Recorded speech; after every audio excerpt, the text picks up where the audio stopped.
or second rank pag black ka para manominate. At ginawa na nga ni Wesley, and looking good ang bar for the side of Wesley, so saying that Wesley is better as of the moment. So gumanon lang. That little mouse, 'cause I'm an albatross.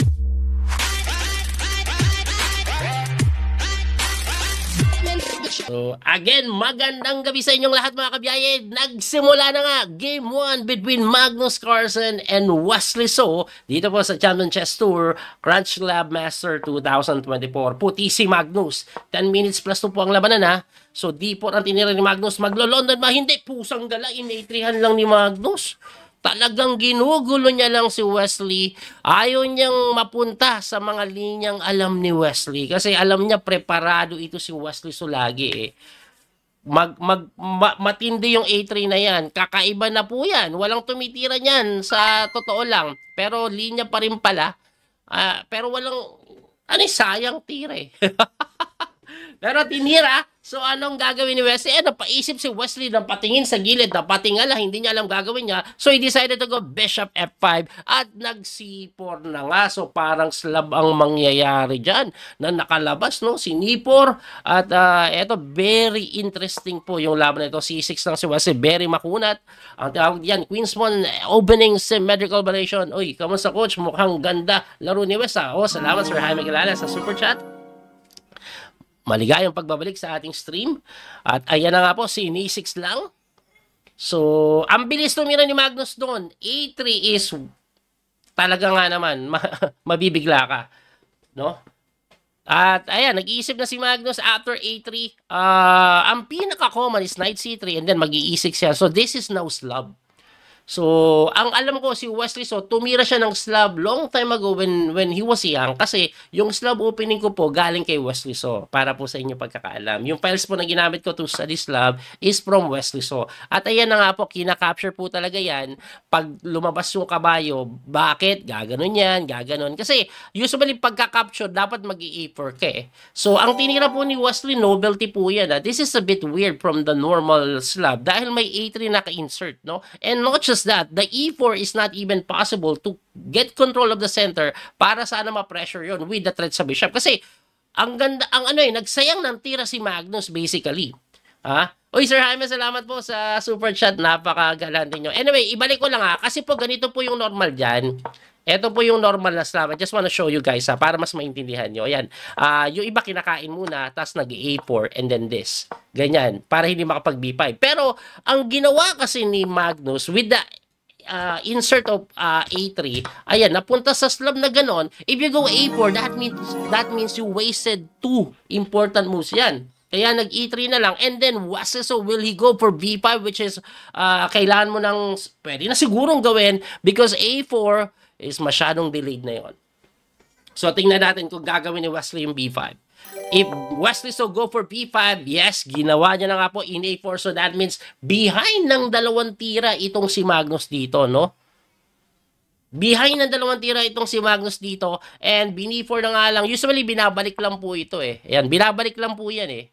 Binabalik lang yan. Mag-i-E3 ka lang. Pagka ganun, atras lang, develop, kakainin, castle, and then Knight D7 with idea of A5, C5. Something like that. But I'm not sure in this case kung pwede pang panindigan ni Wesley na wag ibigay basta-basta. No? So, nag-iisip si Wesley after Knight E2. Si Magnus mabilis talagang tumira. No? Mabilis si Magnus tumira ngayon. Shoutout po sa mga viewers natin. Thank you po sa mga nagsasend ng star. Good luck, kababayan West. Shoutout kay JP Rivera Dakanay. Salamat po no, sa star. Ayan. Thank you po, Sir Jaime ulit sa super chat. Active ka ngayon sa pag-analyze. Oo, kasi mabigat yung laban na ito eh. Pamaya na tayo muna magkwentuhan. Anyway, welcome po sa almost 900 viewers natin sa Facebook at 900 naman sa YouTube. Medyo napaisip na agad si Wesley and he decided to go Knight D7. For some reason, Engine is suggesting this is already good for the side of Magnus.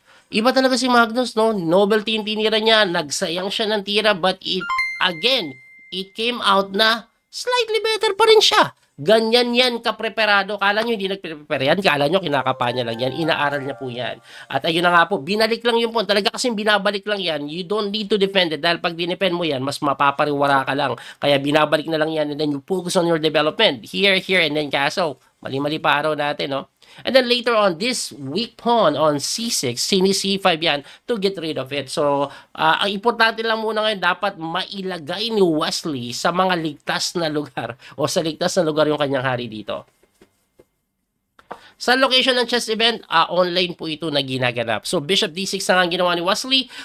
Normally, ayokong ilagay yung bishop sa d6 because of the move e4, ganyan eh. But in this case kasi, hindi niya may e4 because of this pieces na nakakontrol po eh. Kahit magganyan yan, hindi pa rin may e4 yan kasi you can take on the g3 and then take on e4. Ay, salamat din Sir Jaime sa super chat. Ayan. So, eto na. Anong gagawin ni Magnus? Of course, nakakasing na siya, he needs to complete the development. Ayan na, sasabihin ko pa lang, B3 po ang sinasuggest na tira in order to develop the bishop, going to B2, at ayun na nga po ang ginawa. So, Wesley, probably magkakasling na po yan. Pag nagkasling daw si Wesley dito, Engine is saying, this is close to equal. Lamang ng konti sa puti, which is normal naman, pagkatapos ng opening, lagi lamang ng konti ang puti. Pero positionally, playable po naman for both sides. Or even kahit kay Wesley So. No, of course kay Wesley So kasi lang mga daw si ang gulo ko basta. Shoutout po sa lahat ng nanonood. Thank you po sa mga nagsisend ng stars sa atin, no? Sa mga nagbibigay ng support. JM Lacera, salamat sa iyo pong star. Thank you for sending star. In A4, inuna or in A5. Well, I think Wesley So nag-worried siya sa A4 eh. So inunahan na yung A5 para solid yung pawn dyan. Not just that, the knight can comfortably English yun. So go to B6 para atakihin ito and then makakapag C5 eventually. Kasi kung wala po to, na ganun siya, baka may ganun eh. Later on, lalayas ka na naman. Anyway, tingnan po natin. Nag-develop lang si Magnus. Lamang pa rin po si Magnus sa oras. Shoutout sa inyong lahat na nanonood. Welcome sa ating live streaming. Shoutout sa 1,000 viewers natin for both YouTube and Facebook. At ayan na yung sinasabi ko. Let's go for C5. But for some reason, binigyan po siya ng question mark. Ibabalik ko lang po ng konti. Ang pinapatira po, go for bishop takes. Ayun. Ang gawin mo daw, sirain mo yung pawn structure mo. And then pagka-takes mo niyan, takes and then knight e4. Ganun lang daw po. Pero ang ginawa kasi ni Wesley, which is very normal, kahit ako yan po ititira ko. Weakness yung C6, I have to get rid of that kasi may tinatawag po silang exchange na bad ones to good ones. At ang masasabi ko dito, bad pawn po ito dahil backward. This is a very strong center pawn. So, one way to get rid of that bad pawn is to exchange it. Ayun, yun po. Yun nga lang, alam nyo ba kung bakit mali yung tiradang iyan? Kasi, meron daw bishop B5 na napakaganda. Anong meron sa bishop B5? Probably, threat niya po is to take at pag tinake mo, may capture na ganon, may bukas doon, may pressure sa D7. Hindi ako sigurado doon, pero bishop B5 daw po will give Magnus Carlsen slight or actually, masasabi mo natin clear? Probably, almost clear advantage kasi 0.75 eh. Coach, pa-mention daw, wife ko, ayan, kakauwi lang galing duty. Shoutout po kay Ma'am Hazel Sarabia. Kakilala, ayan. Kilala ko po kayo. Kakilala eh.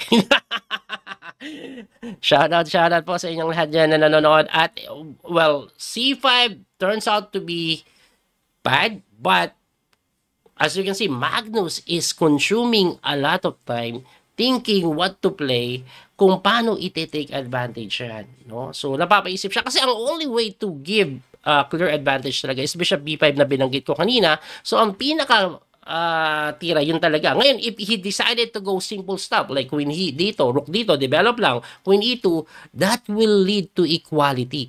Even the knight takes g6, which is like, pinalit mo yung kabayo sa bishop, di ba looking good yun? No, that is still equal according sa engine evaluation. So pagka C5, kinapture na nga ni Magnus, tumira na pala, hindi ko pa alam.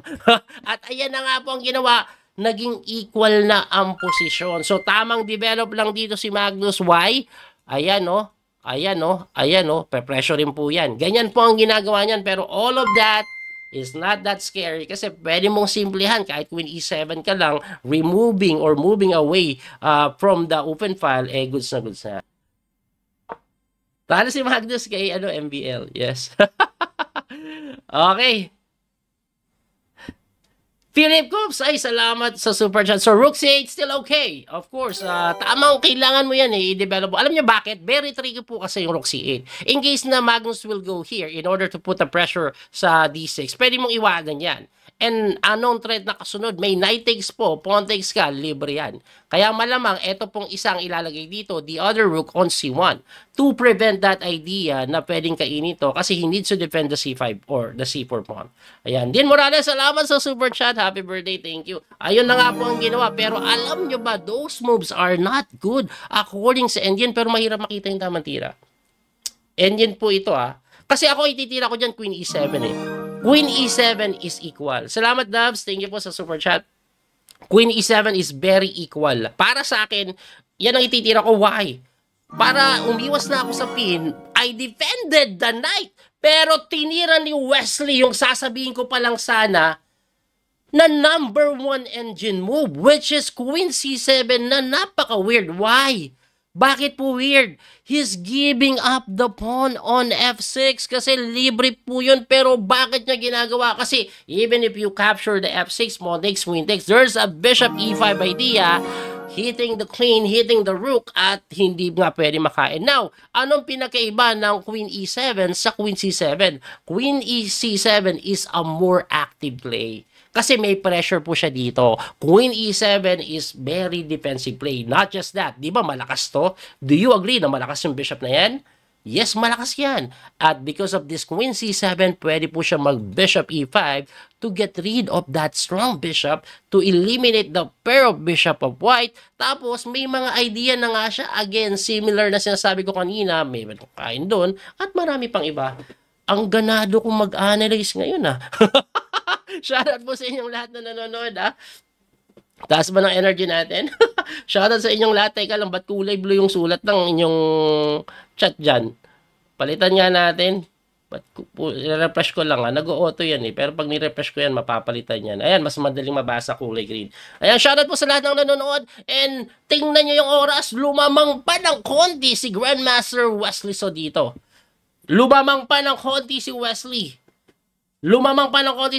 And this is really good for the side of Wesley. Kasi alam natin, Magnus Carlsen, when it comes to time pressure, labang talaga kay Wesley. If Wesley go to time pressure, mahihirapan siyang hawakan yung posisyon. Lalo na Magnus kalaban mo. Pero dahil mabilis po yung tira ni Wesley, kahit papano, ayan, 1 minuto na po yung kalamangan, napakaganda ng ginagawa. At ayun na nga po, tumira lang noon. Ngayon, gagawin kaya yung aking binabanggit kanina na Bishop E5. Ginawa na nga ni Wesley. Parang parang galing ko mag-analyze ngayon Lahat ng sinasabi ko, ginagawa. Ngayon, eto na po yung mahirap makita. Okay? Kasi, anong gagawin mo ngayon? You cannot capture on D4 because bishop pawn takes and then the knight will have to move away. Kahit saan ka pumunta, magkakaroon ng mga insert capture doon. Pero kinain pa rin. Sabi ko nga, hindi pwede. Napahiya ako Pero mukhang pwede pa rin pala. Kasi it turns out that pag kinapture mo doon, may takes pala doon. Hindi ko nakita yon. Sila lang nakakita nun. Magaling sila, pogi lang tayo. At may ganun nga palang idea ngayon. This is very equal now according po sa engine. Ako, gusto ko po yung position talaga ni Wesley sa ngayon kasi isolated to. I think kung ako play, ito po play ko. Ayan, tarak natin dyan. And then double up the rooks. So yan po yung mga play na pwedeng gawin. Ayan, nag-knight F1 na nga, Queen D6. Gagawin kaya ni Wesley. Queen D6, slightly better daw si Wesley. Why? He needs to take advantage of this isolated po na nasa na may D4. Queen D6. Bakit kailangan mag-Queen D6? Para wala na yung mga threat na gano'n later on. Hindi mo naiintindihin yun. And then Knight B6, igagano mo lang. Isolated to Tinira ni Wesley. Wesley so now, slightly better na sa posisyon. Pagdating naman sa oras, lamang pa rin po siya ng konti. Magaling ang mga tirada ni Wesley. Sinusunod niya yung sinasabi kong mali. Tingnan natin ano mangyayari. Of course, kailangan po yan. Bakit po dyan pumunta? When you have isolated pawn like deeper pawn, you need to get rid of that by exchanging it. You have to push. And what's the goal? Prevent mo ngayon yan. You don't allow push. Kasi pag pinush niya yan, capture, kala mo palit-palit lang. Hindi po pwede Hindi pwede kasi kakain doon, rook takes, and then libre yung D4. So, hindi po pwedeng ipalit. Philip Scoop, salamat po sa super chat, no? So, napakaganda po ng posisyon ni Wesley So ngayon. Very comfortable yung posisyon. Ang daling laruan kasi ang clear po ng path na pwede niyang puntahan ng mga piyesa eh. Like ganito. O, ganyan-ganyan lang. Or if not, dito ka na lang. Pressurein mo to. So, ganun naman pwede mong gawin. Coach, happy birthday. May you have more birthdays to come from me and my wife here in our gift for you. Oy, thank you so much, Sir Hi. May kakilala. Napaka-generous ng super chat na yan. Okay, nag-H4 naman si Magnus. Why? Kasi nga, alam niya na yung problema niya dito. Now, he needs to try something on the other side of the board. Bakit po H4? Bukod po sa tinatanggal niya yung background checkmate, pwede po siya ganun. Aatake. Hindi, nagkunat lang. Nagkunad lang, akala ko mag-giver, ganun eh. Pero nagkunad lang siya. Wesley is doing the normal thing. Yung mga knight b6 na sinasabi ko kanina, d5 is not an option anymore. Na yun, kailangan nilang po i-activate yung mga tore. Ginagawa na nga ni Wesley. Ginagawa na ni Wesley. Tingnan natin kung saan magtutungo yung mga piyesa. Brian James Bugas, happy birthday coach. Let's go Wesley. Sana manalo. Salamat sa star ha. Jake Abuan, salamat sa star. Yung mga hindi ko nababasa, pasensya na, medyo focus ako sa sa pag-a-analyze ngayon. Minsan maglaban na ganitong laglagan yung dalawang ito. Kaya very excited po ako. Pagpasensya nyo na kung masyado madaldal. Haring araw, salamat ulit sa Super Chat from Santo Domingo, Nueva Ecija. Thank you sa star pala. Thank you from Los Baños, Laguna. Okay. Nag-isip si Wesley. Now, ano ba kailangan pag-isipan ni Wesley? How to take advantage of this? No? May dalawa kasing way eh. Mamimili ka eh. Yung to, ayan, yan ang ginawa. O, mamimili lang siya dyan, dito o dito. Saan ka maglalaro? Sa C-file or sa D-file?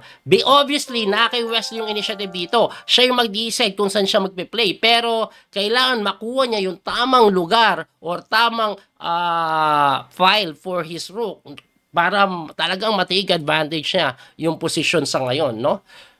So, nag C7, medyo mabilis tumira si Wesley. Tingnan natin, ha? Maganda pwesto ng mga piyesa ni Wesley. Yes, that's true. Yan ang talaga namang nakakatuwa sa position ngayon. Ako, to be honest, labang ang position ni Wesley pero hindi ko makita yung clear way how to win the game eh. How to proceed, hindi ko makita eh. Kasi even I get this eh, hindi naman siya gagalaw. If hindi magre-react masyado yung black or yung white, paano ka gagalaw? Will he go for something like this and then knight here? Hindi ako sigurado, to be honest eh. So, tingin ko gaganito, gaganyan. Now, if he takes, hindi po makain ng bishop. Mali-mali pa araw ko So, ganito. Tapos gaganon. Knight takes. Hindi po pwede kainin ng bishop kasi bagsak yon. And then, the knight can jump there. And with the threat of knight takes. And then, pawn takes, libre yung bishop. I don't know. Pero, yan po yung mga tumatakbo sa isip ko ngayon. Si Magnus, ewan ko. Pero, less than a minute na lang siya. Umatras na agad yung bishop. Probably with the idea of putting the knight over there, over here. And pinalit lang po yung tore. Of course, queen takes c7 yan. Most likely, para makapasok doon, o kinapture lang, knight takes yan. Obviously, knight takes yan. There's no other way. And the knight can jump there. Ayan, magna-knight dito yan. Magna-knight yan sa c3 at some point. Pero kung hindi naman gagalaw, ba't ka gagalaw? Ipapasok mo reyna mo dyan. Tingnan natin kung anong gagawin, ha? Nahilo ko sa araw mo, coach. Para ako si Caro, no? So, this is definitely better. Papasok na yung Rhea. Isok pa mo. Salamat, Amiel Angelo Amian sa star. Ayan, gustong-gusto ko talaga mag-commentary mo, coach. At natututo ako. Uy, buti naman. Papasok yan. Bakit ka ba papasok? Yan talaga eh. Ang major pieces, that's rook and queen, you need to go to the 7th rank or 2nd rank pag black ka para manominate. At ginawa na nga ni Wesley and looking good ang bar for the side of Wesley. So, saying that Wesley is better as of the moment. So, gumanon lang. Ngayon, rook c8. Ay, hindi. Tinalon yung kabayo eh. Bagsak yung pone-pone pero kainin mo muna. Ayan, isang pone-pone. Banana pone-pone. One pawn up, bebebe. Pero pinapatira, rook d5 muna kasi baka maka-counter daw. Rook d5 is hitting the queen and then you take on the pawn later on. Kasi libre naman na yung pawn eh. May capture kasi dito eh. Para wala munang counterplay, Magnus. Relax ka lang yan. Kinain agad ni Wesley na hindi daw maganda. Umatake, nagkaroon ng pressure doon. So, rook f8 most likely para depensahan yan. Kasi hindi ka pwede magganyan-ganyan basta. Baka masacrifice ang kabigla eh. Baka masacrifice ang kabigla. Let's see. Persado ata rook f8 to defend the pawn. Kuba counter si Magnus dito, walang oras si Magnus, lamang si Wesley. Wesley is better. Pero alam niyo naman pag blitz na ganito, tapos si Magnus pa kalaban mo, grabe yung pressure na binibigay niyan eh. Ako, ang titira ko, eto eh. Ngayon, pag kinain ito, ay! Grabe blunder. Pinakain yung pun. Natahimik ako dun ah. Ba't pinakain yung pun? Ang labo nun ah. Natahimik ako doon. Medyo nalabuan ako sa pagpapakain ng pon. Very nalabuan ako doon sa pagkain niya ng pon na yon. Hindi kailangan yun ah. Bakit ginawa? Wow. Tabla. Sayang yon. Chance na yun eh. Ron Manson, Gold, salamat sa Super Chat. Happy birthday, thank you. Kay Carl Eric Asarcon, salamat sa star. Sayang yun. Nagblunder eh. Tapos ngayon siya pa yung tumatabla. That was already winning na Philip Cole, salamat. Oy, pinipilit ni Magnus. Pinipilit ni Magnus. Aba, baby bobo, si Magnus ang nagpipilit kasi may threat po siya na ganito. He wants to do this eh. Pero tinatabla lang ni Wesley. Tinatabla lang ni Wes. O, ayaw pa itira. Rock Ladies Force. Natabla. Sayang yun. Balik po natin. Sayang. Winning na. Ayan, no? What's wrong with Rook F8? I want to see. Anong problema nito? What's wrong? Queen takes A5. Queen takes A4. That's a one pawn up situation. Bakit hindi niya to ginawa? Oh, sorry. Dito, and then dito lang. Bakit hindi niya to ginawa? I'm not sure what happened there. Okay, pipilitin kong hanapin kung ano yung nakita ni Wesley. May nakita yan dito eh. Oy, nakita. Hindi pwede. Ito, may check eh. Yan ba yung nakita niya? Kasi I'm looking for the counterplay eh. Ito nakita niya guys. Guys, ito nakita niya. Ito yung nakita niya. Kasi may nakita yan. Kaya hindi niya ginawa. So, he saw Bishop D3. Kaso, hindi niya, na-miss niya na pwedeng F5 lang. Very risky lang to. Ayan, may nakita nga. Sabi ko na nga ba, may nakita yan eh. Kailangan ko lang hanapin eh. May nakita yan kung bakit ayaw niya itira yung Rook F8. Kasi yung mga high level na ganito, malalim mag-isip yan eh. Of course, they saw Rook F8. Kaya lang may nakita siyang counterplay. And he doesn't want this counterplay. He doesn't want this counterplay. Medyo kaya naging passive yung depensa. Sayang, no? Sayang yun. So, ibalik ko lang po, no? Kasi there's a much better way to take advantage yung position na to, eh. Eto po, oh. Dito daw po, immediately go Rook D5. Oh. Kasi tatakbo ka, Queen H4 siguro, and then you capture on B6. Well, walang threat dito kasi wala yung Reyna dun, eh. Oh, and then kain ka lang isa and that is already 2 pawns up. This is definitely winning. Yung mga tiradang ganito, kahit nga daw Queen E8 ka lang eh. Ibigay mo na baby. Queen E8 ka lang. Ibigay mo na daw. Panalo na to. Bakit? Knight takes pala. Sorry. Para may defense ang ganun. Dalawang pass bomb po eh. Okay. So, medyo mahirap lang makita eh. Kasi time pressure din eh. Si Wesley so kasi kinabahan din siguro. Magnus kalaban. Oh, actually dito, nung pinilit ni Magnus, pwede ito daw pilitin ni Wesley. Queen A8. Ang hirap naman makita ng Queen A8 nito. Mahirap makita to guys. Kasi pag napalit yung Reyna dito, goods na si Wesley. Kaso hindi naman ipapalit yung Reyna. Gaganito yan eh. Pero wala pong gagawin yan. Queen B7 to defend. And next move is to capture. And again, the pass pawn is there. So that's already winning. Sayang. That little mouse, 'cause I'm an albatross.